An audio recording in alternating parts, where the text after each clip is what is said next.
रूस में मॉस्को के पास यूक्रेन का ड्रोन अटैक हो गया है। आर्टिलरी ब्रिगेड ने हमले को नाकाम किया है। रूस ने कई यूक्रेनी ड्रोन्स को नष्ट किया है। यह सब कुछ रूस की राजधानी मॉस्को के बिल्कुल करीब हुआ है।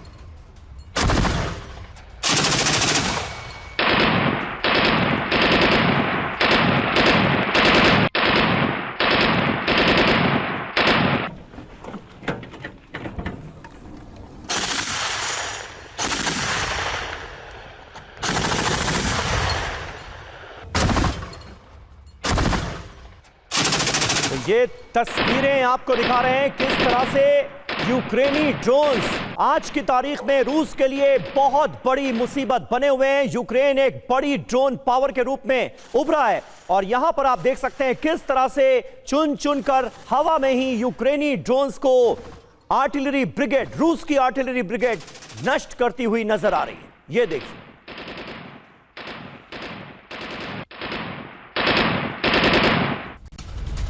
और वहीं रूस के बेलगोरोद से बड़ी खबर है। बेलगोरोद पर यूक्रेन का सीरियल अटैक, हाइमार्स रॉकेट सिस्टम से ताबड़तोड़ हमलों को अंजाम दिया गया। ये देखिए आप, बेलगोरोद के कई इलाकों में भयंकर आग लग गई है। तस्वीरें हम आपको दिखा रहे हैं यूक्रेन के पलटवार से जुड़ी हुई।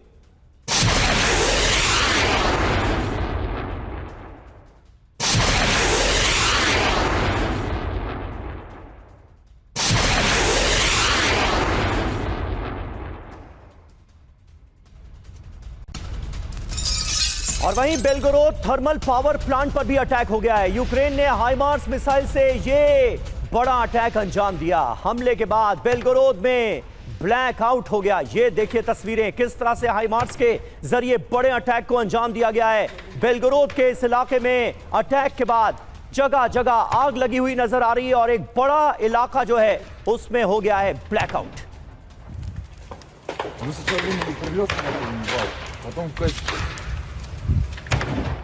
और यूक्रेन के हमले से जुड़ी एक और बड़ी खबर आपको बताएं। रूस के एक और एनर्जी इंफ्रास्ट्रक्चर पर यूक्रेन की तरफ से हमला किया गया। बेलगोरोद के कई इलाकों में इसके बाद ब्लैकआउट हो गया, बिजली गुल है। ये देखिए आप तस्वीरें, रूस ने 82 यूक्रेनी ड्रोन को मार गिराया भी है, जो खबर सामने आ रही है। ये देखिए आप, हमले की तस्वीरें आपको हम दिखा रहे हैं। तो ये तीन बड़ी खबर यूक्रेन के पलटवार से जुड़ी हुई।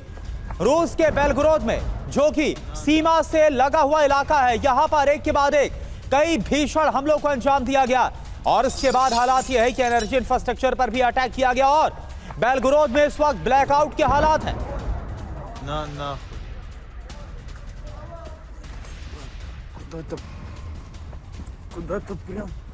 तो देखिए, तीन तस्वीरें आपके सामने हैं। बड़ी खबरें, तीन बड़ी खबरें इस वक्त आपके सामने। बेलगोरोद का एक बड़ा इलाका कैसे आग की चपेट में आया हुआ नजर आ रहा है। जगह जगह ड्रोन अटैक्स हुए हैं। यूक्रेन का यह सीरियल अटैक था। दूसरी तस्वीर देखिए, रूस के थर्मल पावर प्लांट को निशाना बनाकर हाइमार्स मिसाइल से किया गया अटैक। और तीसरी तस्वीरों में आपको नजर आएगा रूस ने 82 यूक्रेनी ड्रोन मार गिराए हैं। उसके बावजूद भी कई ड्रोन्स टारगेट को हिट करने में कामयाब रहे। एनर्जी इंफ्रास्ट्रक्चर पर रूस के लगातार हमले कर रहा है यूक्रेन।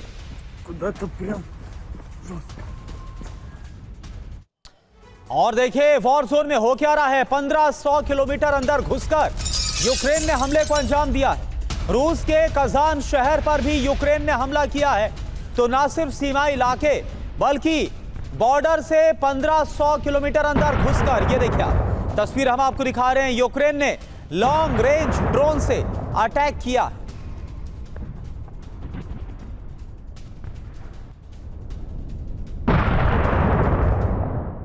मैप के जरिए दिखाने की कोशिश करते हैं, नक्शे के जरिए दिखाते हैं कि यूक्रेन ने कहां से रूस पर ड्रोन हमले किए हैं। ये देखिए, ये पूरा मैप आपको नजर आएगा कहां से हमले हुए हैं। यानी आप देखिए कितनी दूर से ये जो ड्रोन्स हैं, अब ऐसा लग रहा है कि 1500 से 2000 किलोमीटर की दूरी आराम से तय करके रूस के अंदर कई इलाकों को दहलाते हुए नजर आ रहे हैं। बेलगोरोद ही नहीं, कजान तक यूक्रेन हमला कर पाने में सक्षम हो रहा है, कामयाब हो रहा है। यह अपने आप में बड़ी बात है। और हमलों की इंटेंसिटी कितनी ज्यादा है, फ्रीक्वेंसी कितनी ज्यादा है, इस नक्शे को देखकर आपको अंदाजा लग रहा होगा। जो रेड सर्कल्स हमने आपको दिखाए हैं, जो रेड एरोज आपको नजर आ रही हैं, यहां से, इन तमाम इलाकों से रूस पर हमले किए गए हैं। हमारे साथ मेजर जनरल जे.के. बंसल भी मौजूद हैं। बंसल साहब, आज अटैक्स की तस्वीरें और खबरें इतनी ज्यादा हैं कि शायद हम आपके पास बातचीत के लिए भी कम आ पाएं, और भी कई नई तस्वीरें आ चुकी हैं। किस तरह से आप देख रहे हैं अटैक्स को, और जिस तरह से इसकी इंटेंसिटी बढ़ गई है, फ्रीक्वेंसी बढ़ गई है, ये क्या बता रहा है? Thank you Sameer. पहले तो मैं आपके चैनल को एक मुबारकबाद देना चाहता हूं कि बहुत ही सटीक एनालिसिस होता है और कई चीज़ें एनालाइज करके आप फॉरवर्ड कर देते हैं। बहुत सारी चीज़ें जो फ्यूचर में होती हैं देखने को मिला है। जहां तक इस चीज़ का सवाल है, दोनों तरफ से अटैक हो रहे हैं। रशिया भी अटैक कर रहा है और यूक्रेन भी। हालांकि यूक्रेन के अंदर में ज़्यादा डैमेज हो रहा है, विध्वंस बजाय रशिया के, लेकिन यूक्रेन की रिजिलियंस कैपेसिटी बहुत ज़्यादा है। पिछली बार जब सर्दियां आती हैं, ये 4th सर्दी है, तो यूक्रेन के अंदर ब्लैकआउट करने की कोशिश करता है रशिया। पिछले बार सितंबर के महीने में बड़ी रिजिलियंस ने यूक्रेन को ने अपनी इलेक्ट्रिसिटी रिस्टोर कर लिया और वो एक्सपोर्ट भी कर रहे थे यूरोपियन देशों के लिए। लेकिन जिस तरह से अभी हमले हो रहे हैं, वो ये बता रहे हैं कि लड़ाई बहुत ऊंचे स्तर तक जाएगी और यूक्रेन भी काफ़ी आक्रामक है।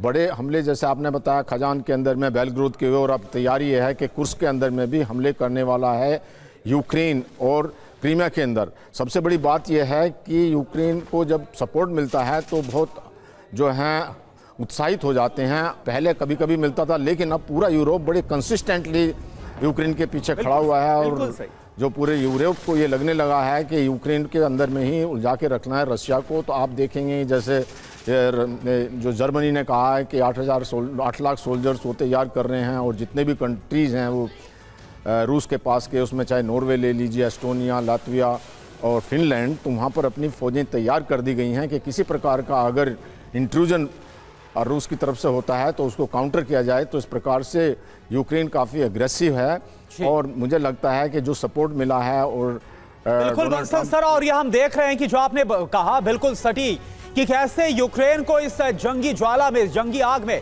उलझा कर रखना है। वो बात अलग है कि ज़ेलेंस्की आखिर ये क्यों नहीं समझ पा रहे कि इस आग में लगातार जो यूक्रेन है वो झुलसता हुआ नजर आ रहा है, खाक होता हुआ नजर आ